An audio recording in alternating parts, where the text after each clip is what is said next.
Hi students, मैं आपका सत्यम classes Prayagraj के ऑनलाइन प्लेटफॉर्म पर एक बार आपका पुनः स्वागत करता हूं और सॉल्यूशन को आगे की ओर बढ़ाता हूं। तो आज सॉल्यूशन में जो टॉपिक हम लोग डिस्कस करने वाले हैं वो है विलयन की सांद्रता ग्राम प्रति लीटर।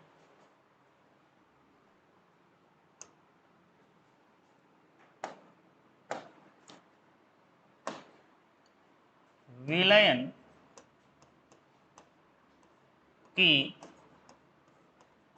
सांद्रता ग्राम पर लीटर में अथवा शक्ति। तो स्टूडेंट्स, आज हम डिस्कस करेंगे विलयन की सांद्रता ग्राम प्रति लीटर में अथवा शक्ति। सपोज करिए ये बीकर है और इस बीकर में हमने कोई विलयन ले रखा है। इस बीकर में हमने कोई एक विलयन ले रखा है। यदि इस बीकर में स्टूडेंट्स विलयन है तो इसमें विलेय होगा और विलायक होगा। विलेय होगा और विलायक होगा। यहां पर हमें विलायक से अभी कोई लेना देना नहीं है। यहां पर जो भी चर्चा हम करेंगे वो विलेय के आधार पर करेंगे, अर्थात विलेय के बेसिस पर करेंगे। अब जैसा कि यहां पर खुद ही लिखा है विलयन की सांद्रता ग्राम प्रति लीटर में, विलयन की सांद्रता ग्राम प्रति लीटर में। तो स्टूडेंट्स, ग्राम प्रति लीटर, ग्राम प्रति लीटर मतलब 1 लीटर में ग्राम। मतलब आपको विलयन की सांद्रता ग्राम पर लीटर या प्रति लीटर में सिर्फ ये बता देना है कि 1 लीटर विलयन में जो विलेय उपस्थित है वह कितना ग्राम उपस्थित है। इसी को हम लोग विलयन की सांद्रता ग्राम प्रति लीटर में कहते हैं। यदि इसको थ्योरेटिकल भाषा में मैं एक्सप्लेन करूं तो बोल सकते हैं कि 1 लीटर विलयन में विलीन पदार्थ, 1 लीटर विलयन में विलीन पदार्थ के ग्रामों की संख्या को विलयन की सांद्रता ग्राम प्रति लीटर में कहते हैं। तो स्टूडेंट्स, विलयन की ग्राम प्रति लीटर में जो सांद्रता है वो कुछ भी नहीं है, बस 1 लीटर विलयन में विलीन पदार्थ के जो ग्रामों की संख्या है उसी को विलयन की ग्राम प्रति लीटर में सांद्रता कहते हैं। विलयन की ग्राम प्रति लीटर में सांद्रता को स्टूडेंट्स हम प्रदर्शित करते हैं यस के माध्यम से, और विलयन की ग्राम प्रति लीटर में सांद्रता को सूत्र के माध्यम से कुछ इस प्रकार से लिख सकते हैं। तो विलयन की ग्राम प्रति लीटर में सांद्रता इक्वल टू होता है स्टूडेंट्स विलीन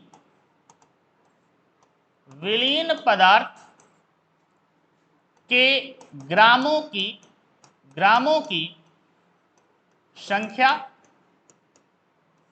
बटे विलयन का आयतन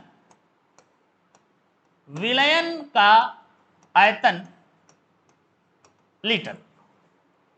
मतलब यदि विलयन की ग्राम प्रति लीटर में सांद्रता को सूत्र के माध्यम से लिखें तो लिख सकते हैं विलयन की ग्राम प्रति लीटर में सांद्रता इक्वल टू विलीन पदार्थ के ग्रामों की संख्या बटे विलयन का आयतन लीटर।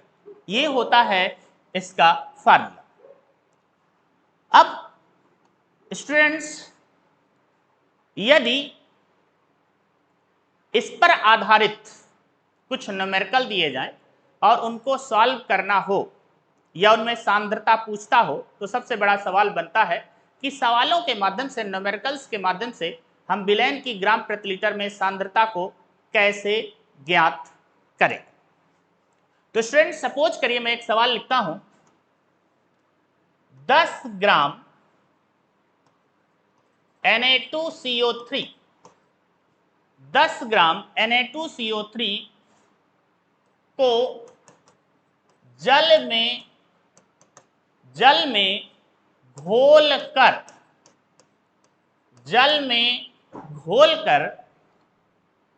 500 ml विलयन 500 ml विलयन बनाया गया, 500 ml विलयन बनाया गया। तो प्राप्त विलयन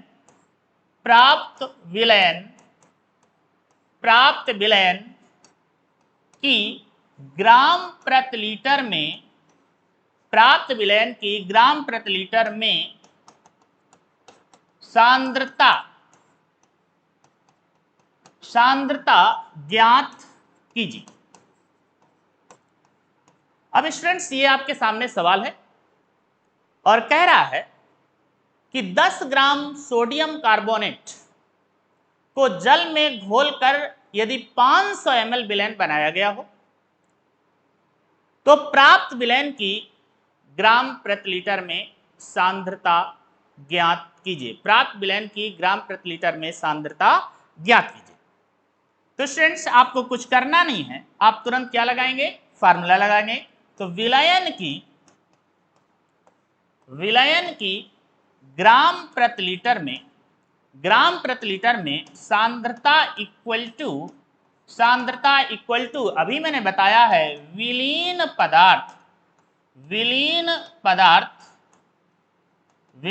पदार्थ के ग्रामों की संख्या, विलीन पदार्थ के ग्रामों की संख्या बटे विलयन का आयतन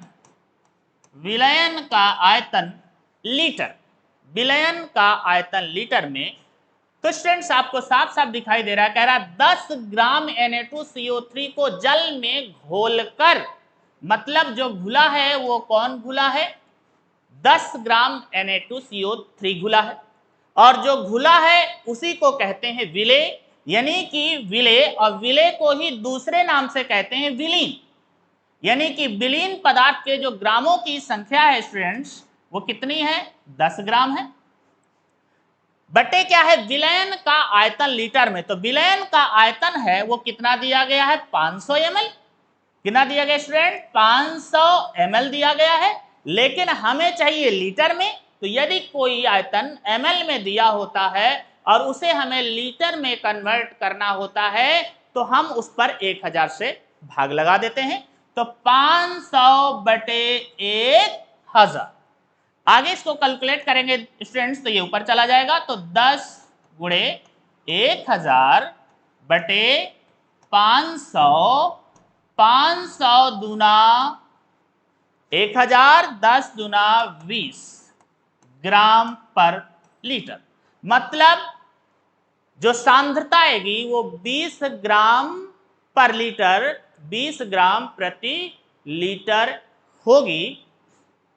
ये जो ग्राम प्रति लीटर है स्टूडेंट्स, ये क्या है, विलयन की सांद्रता का मात्रक है, विलयन की सांद्रता का मात्रक है। अर्थात विलयन की सांद्रता किसमें व्यक्त की जाती है, ग्राम प्रति लीटर में व्यक्त की जाती है। स्टूडेंट्स हम दूसरा न्यूमेरिकल उठाएंगे। सपोज करिए दूसरे न्यूमेरिकल में कहता है कि 20 ग्राम Na2CO3 को, 20 ग्राम Na2CO3 को जल में घोलकर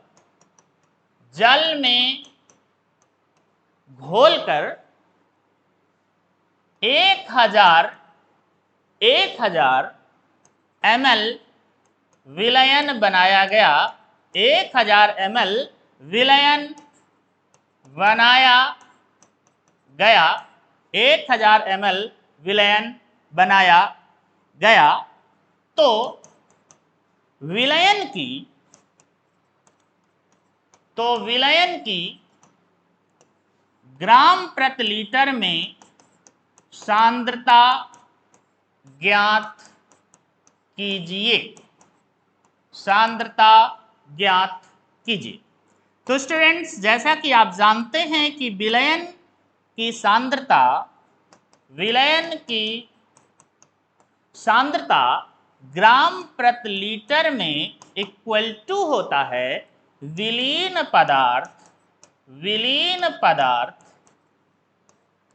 पदार्थ के ग्रामों की संख्या, विलीन पदार्थ के ग्रामों की संख्या बटे विलयन का आयतन, विलयन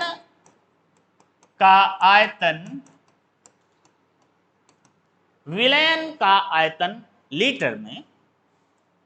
इसलिए स्टूडेंट्स, हमें इस न्यूमेरिकल में देखना है कि विलीन अर्थात विलेय अर्थात जो पदार्थ घुला है उसका भार कितना है। तो यहाँ पे साफ साफ लिखा है 20 ग्राम NO2CO3 को जल में घोलकर, मतलब जो घुला है, मतलब जो विलीन है वो कितना ग्राम है, 20 ग्राम Na2CO3 है। अर्थात विलेय का जो भार है, अर्थात विलीन का जो भार है वो कितना ग्राम है, 20 ग्राम है। विलयन का आयतन कितना बनाया गया, घोलकर 100 ml विलयन बनाया गया, मतलब घोलकर 1000 ml विलयन बनाया गया, मतलब विलयन का जो आयतन है वो कितना ml है, 1000 ml है। लेकिन हमें ml में नहीं चाहिए, हमें लीटर में चाहिए। तो जैसा कि हम पहले ही आपको बता चुके हैं कि यदि आपको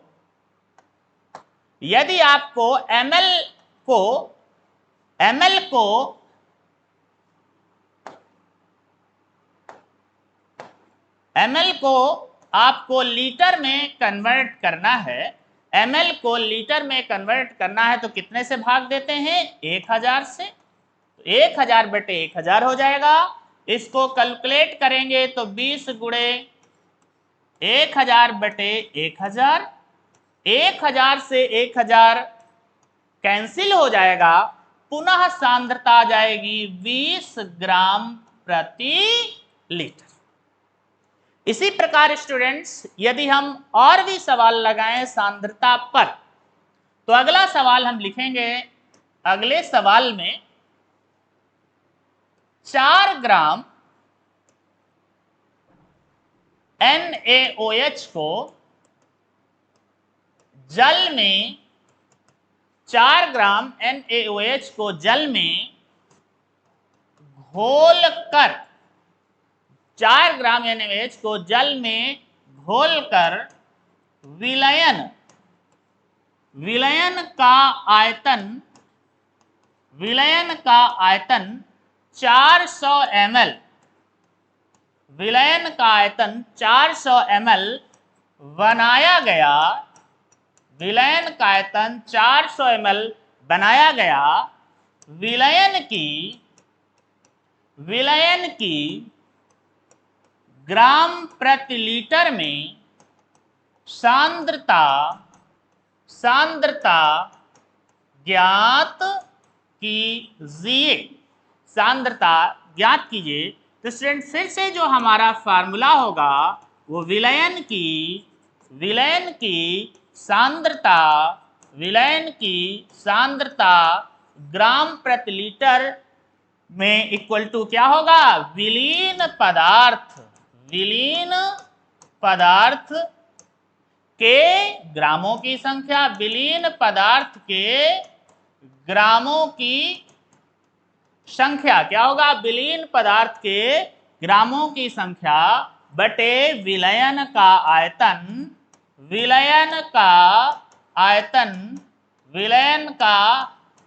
आयतन किसमें स्टूडेंट्स, लीटर में, विलयन का आयतन लीटर में। अब स्टूडेंट्स, हम इस न्यूमेरिकल से देखेंगे कि कौन घुला हुआ है, कौन विलीन है, उसका भार कितना है। तो साफ साफ कहता 100 ग्राम NaOH को जल में घोलकर, और मैं पहले ही बता चुका हूं कि जो घुलता है वो विलेय होता है और जो घोलता है वो विलायक होता है। तो यहां पर जो विलीन है, जो विलेय है, वो कितना ग्राम है, 4 ग्राम NaOH ये विलीन हुआ है अर्थात इस विलयन को बनाने में 4 ग्राम NaOH को घोला गया है, अर्थात विलेय का जो भार है स्टूडेंट्स वो कितना ग्राम है? 4 ग्राम है। तो विलीन पदार्थ के ग्रामों की संख्या कितनी है? 4। स्टूडेंट्स विलयन का आयतन कितना है? विलयन का आयतन स्टूडेंट 400 ml है। हमें ml में नहीं चाहिए, हमें किस में चाहिए? लीटर में चाहिए। और मैं बता चुका हूं, बार बार बता रहा हूं कि अगर कोई आयतन ml में दिया गया है उसे लीटर में कन्वर्ट करना है तो कितने से भाग देते हैं? 1000 से भाग देते हैं। कितने से भाग देते हैं? 1000 से भाग देते हैं। और इसको इस प्रकार से अगर कैलकुलेट करेंगे तो हो जाएगा 4 इंटू 1000 बटे 400। जीरो से स्टूडेंट्स जीरो कैंसिल आउट हो जाएंगे, ऊपर हो जाएगा 10 चौक 40, नीचे हो जाएगा 4 स्टूडेंट्स 4। और यदि इसका अब हम भाग लगाएं तो स्टूडेंट्स नीचे कितना हो जाएगा? 4। और आप सभी जानते हो, सभी आप जानते हैं कि यदि 4 में भाग 40 में 4 से भाग लगाएंगे, या ये कहा जाए कि इसको कैलकुलेट किया जाए तो 4 दहम 40 अर्थात आएगा 10 ग्राम प्रति लीटर। तो स्टूडेंट्स एक बार पुनः मैं रिवर्स करता हूं कि विलयन की सांद्रता ग्राम प्रति लीटर में क्या है। तो मैंने बताया 1 लीटर विलयन में विलीन पदार्थ के जो ग्रामों की संख्या है उसी को विलयन की सांद्रता ग्राम प्रति लीटर में कहते हैं। विलयन की सांद्रता ग्राम प्रति लीटर में, या इस तरह से कहा जाए कि विलयन की सांद्रता ग्राम प्रति लीटर में को किससे प्रदर्शित करते हैं? यस के माध्यम से प्रदर्शित करते हैं। इसे सूत्र के माध्यम से कैसे लिख सकते हैं? विलयन की सांद्रता ग्राम प्रति लीटर में इक्वल टू विलीन पदार्थ के ग्रामों की संख्या बटे विलयन का आयतन लीटर। तो स्टूडेंट्स हमने सबसे पहले जाना कि विलयन की सांद्रता ग्राम प्रति लीटर में क्या है, किससे प्रदर्शित करते हैं और इसके फार्मूले को कैसे लिखते हैं, और इस फार्मूले के आधार पर कैसे विलयन की सांद्रता ग्राम प्रति लीटर में काउंट करते हैं अर्थात कैलकुलेट करते हैं। अब हम ये देखेंगे कि जो विलयन की सांद्रता ग्राम प्रति लीटर में है उसका ताप में क्या होता है, या वो ताप में निर्भर करती है या नहीं निर्भर करती है। क्योंकि सवाल पूछा जाता है कि विलयन की सांद्रता ग्राम प्रति लीटर में ताप पर निर्भर करती है या नहीं करती है। और या फिर ये पूछा जाता है कि क्या होगा यदि ताप को क्या कर दिया जाए? बढ़ा दिया जाए। यदि ताप को क्या कर दिया जाए? बढ़ा दिया जाए तो विलयन की सांद्रता ग्राम प्रति लीटर में क्या होगी? बढ़ेगी या घटेगी? तो स्टूडेंट्स इस बात को भी क्लियर करते हैं। तो जैसा कि आप जानते हैं कि जब भी हम ताप को बढ़ाएंगे तो आयतन क्या हो जाएगा? बढ़ जाएगा। जब आयतन बढ़ जाएगा तो सिंपल सी बात है, विलयन की जो सांद्रता होगी वो क्या हो जाएगी? घट जाएगी। क्यों घट जाएगी? इसको एक सवाल के माध्यम से देखने की कोशिश करते हैं। सपोज करिए एक सवाल है हमारा, और उस सवाल में मान लीजिए 10 ग्राम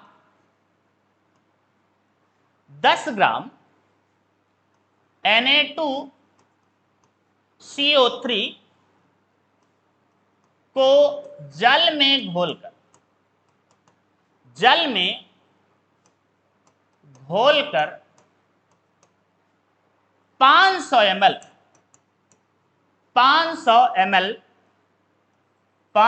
ml विलयन बनाया गया। 500 ml विलयन बनाया गया। विलयन की ग्राम प्रति लीटर में सांद्रता, विलयन की ग्राम प्रति लीटर में सांद्रता ज्ञात कीजिए। यदि इस विलयन का यदि इस विलयन का ताप परिवर्तित कर दिया जाए, यदि इस विलयन का ताप परिवर्तित कर दिया जाए तो विलयन की सांद्रता में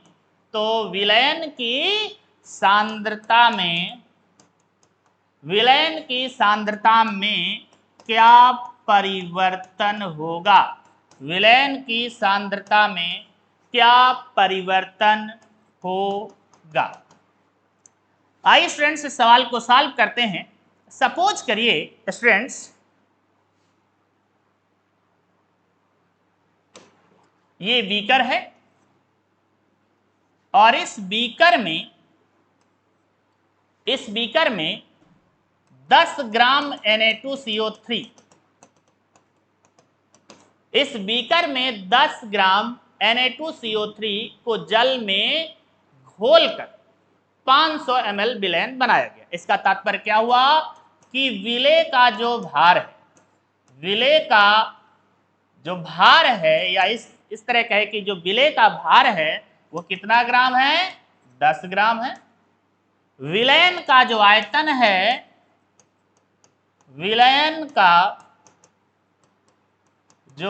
है, वो कितना है? 500 ml है।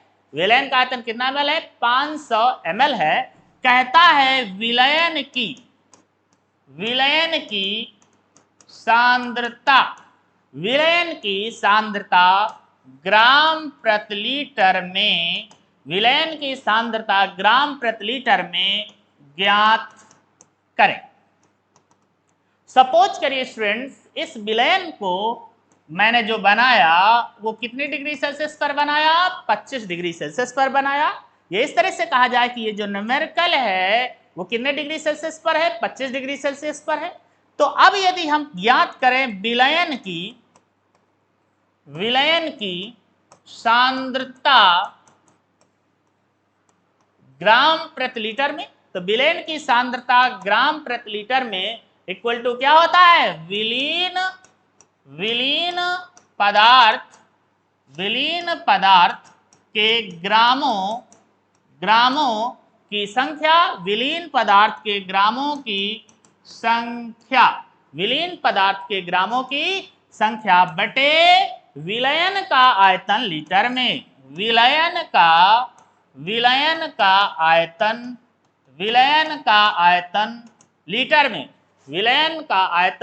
लीटर में, चूंकि विलीन पदार्थ के ग्रामों की संख्या या विलेय का जो भार है वो कितना दिया गया है? 10 ग्राम दिया गया है। कितना दिया गया है? 10 ग्राम। विलयन का जो आयतन है कितना ml दिया गया है? 500 ml। अब हमें इस ml को किसमें कन्वर्ट करना है? लीटर में। जब ml को लीटर में कन्वर्ट करेंगे तो कितने से भाग देंगे? 1000 से। आगे इसको कैलकुलेट करेंगे, क्या हो जाएगा? 10 गुणे 1000 बटे कितना? 500। तो 500 दुना कितना? 1000, मतलब क्या हो जाएगा? कितना है? 20 ग्राम प्रति लीटर सांद्रता आई। कितनी सांद्रता आई? 20 ग्राम प्रति लीटर सांद्रता आई। जब टेम्परेचर कितना था? 25 डिग्री सेल्सियस था। अब स्टूडेंट्स यही न्यूमेरिकल होगा, लेकिन हम टेम्परेचर को क्या कर देंगे? बदल देंगे, टेम्परेचर को बढ़ा देंगे। और जब टेम्परेचर को बढ़ाएंगे तो देखेंगे कि विलयन की सांद्रता में कोई परिवर्तन होता है या नहीं होता है। तो स्टूडेंट्स पुनः हम बीकर को बनाएंगे और फिर से देखेंगे। सपोज करिए स्टूडेंट्स, इस पर फिर से वही बात है। इस न्यूमेरिकल में विलेय का द्रव्यमान कितना है? विलेय का भार कितना है? 10 ग्राम है। क्योंकि टेम्परेचर बढ़ाने से उसके भार में कोई परिवर्तन होने वाला नहीं है। तो स्टूडेंट्स विलेय का जो भार है, विलेय का जो भार है वो कितना ग्राम है? 10 ग्राम है। अब विलयन का जो पहले आयतन था, विलयन का जो आयतन था वो विलयन का आयतन कितना ml था? 500 ml था। विलयन का आयतन कितना ml था? 500 ml था। और ये पहले टेम्परेचर कितना था? 25 डिग्री सेल्सियस था। अब मान लीजिए मैंने टेम्परेचर को बढ़ा दिया और बढ़ा करके कर दिया 90 डिग्री सेल्सियस। कितना डिग्री सेल्सियस? 90 degree Celsius. अगर मैं इसको 90 डिग्री सेल्सियस कर दिया अर्थात टेम्परेचर को बढ़ा दिया तो नो डाउट आयतन भी क्या हो जाएगा? बढ़ जाएगा। आयतन भी बढ़ जाएगा अर्थात पहले आयतन कितना था? इतना। अब टेम्परेचर बढ़ाने के कारण आयतन और बढ़ेगा क्योंकि विलयन क्या होगा? उबलने लगेगा। तो कुल मिलाकर के टेम्परेचर बढ़ाने से आयतन क्या हो जाएगा? बढ़ जाएगा। अर्थात जो आयतन 500 ml था हो सकता है कि वो आयतन क्या हो गया हो? अब हो गया हो जाकर के 600 ml। कितना ml गया हो गया हो? 600 ml। मतलब टेम्परेचर बढ़ाने से आयतन क्या हो जाएगा? टेम्परेचर बढ़ाने से आयतन क्या हो जाएगा? बढ़ जाएगा। जब आयतन बढ़ गया तो अब निकालेंगे विलयन की सांद्रता। विलयन की सांद्रता किसमें? ग्राम प्रति लीटर में। तो विलयन की सांद्रता ग्राम प्रति लीटर में इक्वल टू क्या है? विलेय का भार। विलेय का भार किसमें? ग्राम में। बटे क्या? विलयन का आयतन। विलयन का आयतन। विलयन का आयतन किसमें? लीटर में। अब स्टूडेंट्स अगर देखें तो विलेय का जो भार है वो तो वही रहेगा, 10 रहेगा। टेम्परेचर चाहे बढ़ाइए चाहे जो करिए तो विलेय का जो भार होगा वो अभी भी 10 होगा। लेकिन टेम्परेचर बढ़ाने के कारण आयतन जरूर बदल गया। पहले 500 ml था, अब कितना हो गया? 600 ml हो गया। अब ml है तो हमें इसे कन्वर्ट करना होगा लीटर में। अगर लीटर में कन्वर्ट करना है तो कितने से भाग देना होगा स्टूडेंट्स? कितने से? 1000 से। अब इसको कैलकुलेट करेंगे तो 10 गुणे 1000 बटे कितना हो जाएगा? 600। ये जीरो ये जीरो ये जीरो ये जीरो कैंसिल आउट हो जाएगा और बचेगा ऊपर 10 गुणे 10 बटे 6। तो क्या हो जाएगा स्टूडेंट? 2 पंचे 10, 2 तिहाई 6। फिर हो जाएगा ऊपर 10 पना 50 बटे 3। इसको आप चाहें तो और भी कैलकुलेट कर सकते हैं। तो इतना आएगा ग्राम पर लीटर। यदि इसे और भी आप कैलकुलेट करना चाहें तो 50 बटे आपका कितना है? 3 है। तो और भी इसे आप कैलकुलेट कर सकते हैं 50 बटे 3। इसके क्या करना है? 3 का भाग लगा दीजिए। तो भाग लगाना तो आपको आता ही, इसमें कोई बहुत बड़ी बात होती नहीं है। क्या हो जाएगा? 16 × 48। क्या हो जाएगा? 16 × 48। कितना बचा? 2। दशमलव लगाइए, 0 बढ़ाइए। अब क्या हो जाएगा? 6 18। 6 18। फिर वही मतलब अब जो आएगी सांद्रता वो आएगी 16.66 ग्राम पर लीटर। तो स्टूडेंट्स जो पहले सांद्रता आई थी वो कुछ और थी और अब जो आई वो कितनी हो गई? अब आई आपकी 16.6। मतलब कुल मिलाकर के अगर हम टेम्परेचर को क्या करेंगे? टेम्परेचर को बढ़ाएंगे तो आयतन बढ़ेगा। आयतन बढ़ेगा तो सांद्रता क्या हो जाएगी? घट जाएगी। सांद्रता क्या हो जाएगी? घट जाएगी। तो इस प्रकार से आप कह सकते हैं कि विलयन की ग्राम प्रति लीटर में जो सांद्रता है वो ताप पर निर्भर करती है। क्या करती है? ताप पर निर्भर करती है। और ताप को बढ़ाने पर विलयन की जो ग्राम प्रति लीटर में सांद्रता है वो क्या हो जाती है? घट जाती है। क्यों घट जाती है? क्योंकि आयतन बढ़ जाता है। तो स्टूडेंट्स अभी हम चर्चा कर रहे थे विलयन की सांद्रता ग्राम प्रति लीटर में। अब हम आगे चर्चा कर रहे हैं विलयन की मोलरता। विलयन की मोलरता, मोलैरिटी ऑफ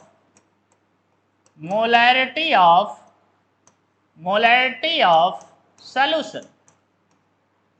विलयन की मोलरता, मोलैरिटी ऑफ सॉल्यूशन। अब सबसे बड़ी बात आती है कि आखिर ये विलयन की मोलरता क्या है। बहुत सिंपल है स्टूडेंट्स, कुछ मत करिए। सपोज करिए आपके बीकर है और इस बीकर में मैंने विलयन लिया और ये विलयन कितना लीटर है, 1 लीटर है। मान लेते हैं हमारे पास 1 लीटर विलयन है। कितना लीटर विलयन है, 1 लीटर विलयन है। अभी अगर विलयन है तो इसमें क्या होगा, विलेय भी होगा और विलायक भी होगा, विलेय भी होगा और विलायक भी होगा। तो बहुत सिंपल है, सिर्फ आपको यह बता देना है कि 1 लीटर विलयन में जो विलेय है वो कितना है। लेकिन सवाल बना ये कि किस में, तो कुछ नहीं, मोलरता को पढ़ने के लिए सिर्फ आपको यह बताना है कि 1 लीटर विलयन में जो पदार्थ घुला है वह कितना मोल घुला है। मोलरता में आपको ग्राम में नहीं लेना, आपको सिर्फ ये बताना है कि 1 लीटर विलयन में जो पदार्थ घुला है वह कितना मोल घुला है।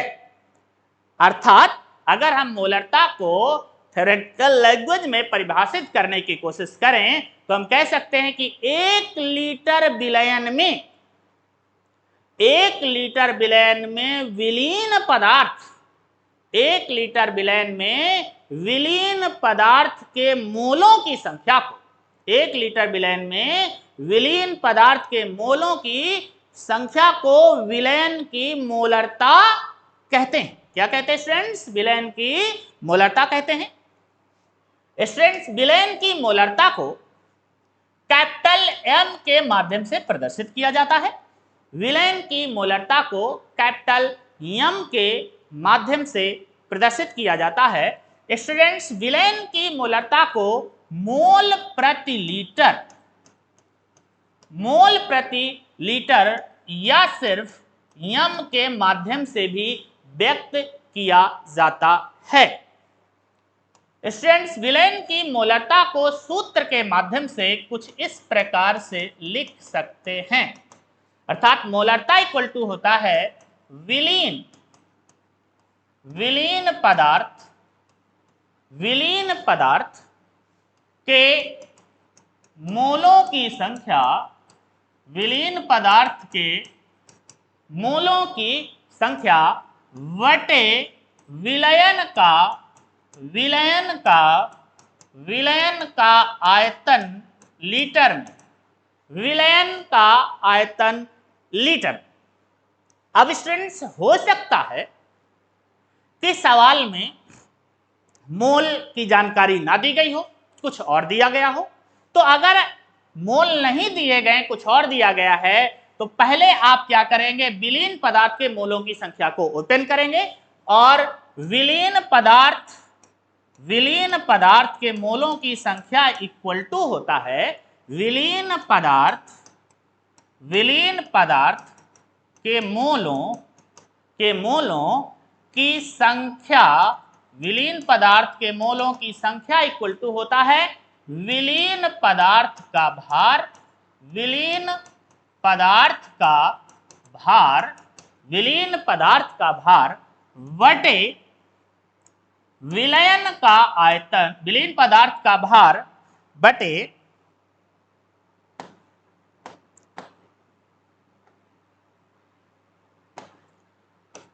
विलीन पदार्थ का भार बटे विलीन पदार्थ, विलीन पदार्थ, विलीन पदार्थ, विलीन पदार्थ का अणु भार। मतलब स्टूडेंट्स, विलीन पदार्थ के मोलों की संख्या इक्वल टू होता है विलीन पदार्थ का भार बटे विलीन पदार्थ का अणु भार। अर्थात स्टूडेंट्स, जहां पर मोलरता में विलीन पदार्थ के मोलों की संख्या लिखी गई है उसकी जगह आप लिख सकते हैं विलीन पदार्थ का भार बटे विलीन पदार्थ का अणु भार। और इस प्रकार से मोलरता का जो अगला फार्मूला बनेगा वो हो जाएगा, मोलों की संख्या की जगह क्या लिखेंगे, विलीन पदार्थ का, विलीन पदार्थ का, पदार्थ का भार बटे विलीन पदार्थ, विलीन पदार्थ का अणुभार, विलीन पदार्थ का अणुभार इंटू विलयन का आयतन, विलयन का आयतन किसमें? लीटर में, विलयन का आयतन लीटर में। इस प्रकार से ये विलयन की मोलरता का दूसरा फार्मूला हो गया। अब आगे की ओर स्टूडेंट्स हम देखेंगे तो विलयन की मोलरता इक्वल टू हमने देखा, विलयन की मोलरता को इंडिकेट करते हैं यम से, भार को इंडिकेट करते हैं W से, अणुभार को इंडिकेट करते हैं यम W से, और आयतन को इंडिकेट करते हैं V से। तो स्टूडेंट 60 में मोलरता का ये फार्मूला बनेगा। यहां पर जो W है ये क्या है? विलेय का भार है, विलेय का भार है। जो W है वो विलेय का भार है, जबकि जो MW है, MW है ये विलेय का अणुभार है, और जो V है ये विलयन का आयतन है। अब यहां पर स्टूडेंट्स एक नया वर्ड आप कहेंगे कि सर आपने इस फार्मूले में भार यूज किया, हम जानते हैं, आपने आयतन यूज किया, ये भी हम जानते हैं, लेकिन यहां पर एक वर्ड आपने यूज किया अणुभार। कौन सा? अणुभार, जिसे इंग्लिश में कहते हैं मॉलिक्यूलर वेट, अणुभार। अब स्टूडेंट्स ये बात आती है कि आप भार जानते हो, आयतन जानते हो, लेकिन अणुभार नहीं जानते हो। तो सबसे बड़ा सवाल ये कि आखिर अणुभार क्या है? अणुभार क्या है, जिसे इंग्लिश में कहते हैं मॉलिक्यूलर वेट। तो अणुभार का मतलब होता है अणु में उपस्थित सभी परमाणुओं, अणु में उपस्थित सभी परमाणुओं की द्रव्यमान संख्या का योग। अणुभार का मतलब होता है अणु में उपस्थित सभी परमाणुओं की द्रव्यमान संख्या का योग। तो स्टूडेंट्स अगर हम ये जान गए कि अणुभार का मतलब होता है अणु में उपस्थित सभी परमाणुओं की द्रव्यमान संख्या का योग, तो हम कुछ अणुभार भी कैलकुलेट करेंगे। सपोज करिए आपसे कोई कहता है कि Na2CO3 का अणुभार ज्ञात कीजिए, Na2CO3 का अणुभार ज्ञात कीजिए। तो Na2CO3 का यदि आपको अणुभार ज्ञात करना है तो कुछ नहीं करना, इस अणु में जितने परमाणु हैं उन सभी की द्रव्यमान संख्या आपको जोड़ देना है। जैसे एक सोडियम कितनी बार है? 2 बार है, और एक सोडियम की जो द्रव्यमान संख्या होती है वो 23, तो 2 बार कितनी हो जाएगी? 46। एक कार्बन की जो द्रव्यमान संख्या है वो 12, और एक ऑक्सीजन की जो द्रव्यमान संख्या है वो 16, तो 3 की कितनी हो जाएगी? 48। टोटल करेंगे स्टूडेंट्स तो ये आएगा 106।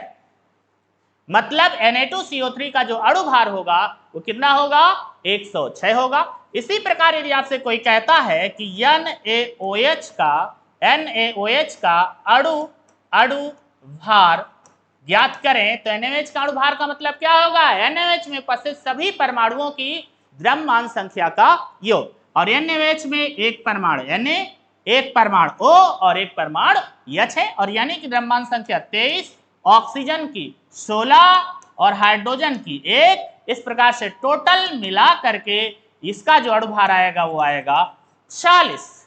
फिर मान लीजिए आपसे कोई कहता है कि H2SO4 का अणुभार ज्ञात कीजिए, H2SO4 का अणुभार ज्ञात कीजिए। तो पहले बता चुका हूं कि अणुभार का मतलब होता है अणु में उपस्थित सभी परमाणुओं की द्रव्यमान संख्या का योग। अणुभार का मतलब होता है अणु में उपस्थित सभी परमाणुओं की द्रव्यमान संख्या का योग। तो इस अणु में जितने भी परमाणु हैं सभी की द्रव्यमान संख्या क्या कर देंगे?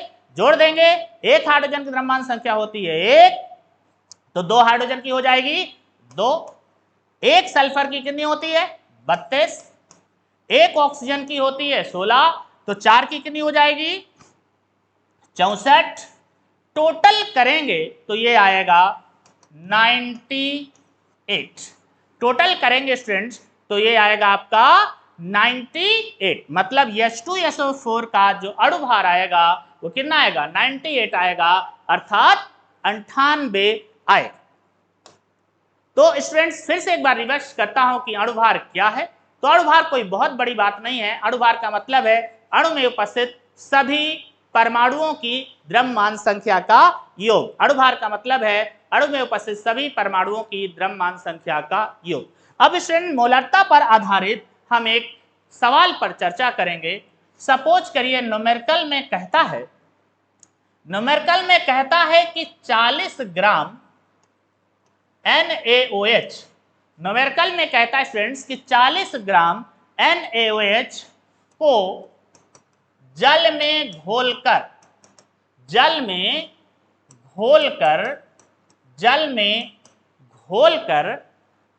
500 ml विलयन बनाया गया। 500 ml विलयन बनाया गया। विलयन की मोलरता ज्ञात कीजिए। विलयन की मोलरता ज्ञात कीजिए। तो स्टूडेंट्स ये सवाल आपके सामने है, कहता है 40 ग्राम NaOH को जल में घोलकर 500 ml विलयन बनाया गया। विलयन की मोलरता ज्ञात कीजिए। तो इसमें स्टूडेंट्स जो पदार्थ घुला है वो कौन घुला है? NaOH घुला है। NaOH घुला है। इसका और कितना घुला है NaOH? तो NaOH 40 ग्राम घुला है। यानी कि आप यहां पे लिख सकते हैं कि विलय का जो भार है वो कितना ग्राम है? 40 ग्राम है। विलय का जो भार है स्टूडेंट्स वो कितना है? 40 ग्राम है। और विलयन का जो आयतन है वो आयतन कितना ml है? 500 ml है। और यदि हमें मोलरता निकालनी है तो जो पदार्थ घुला है उसके अणुभार की भी हमें जरूरत होगी। तो NaOH का जो अणुभार वो होता है 40। कितना होता है? 40। क्यों? क्योंकि Na की द्रव्यमान संख्या 23, ऑक्सीजन की 16, हाइड्रोजन की 1, इस तरह से टोटल मिला करके हो जाएगा 40।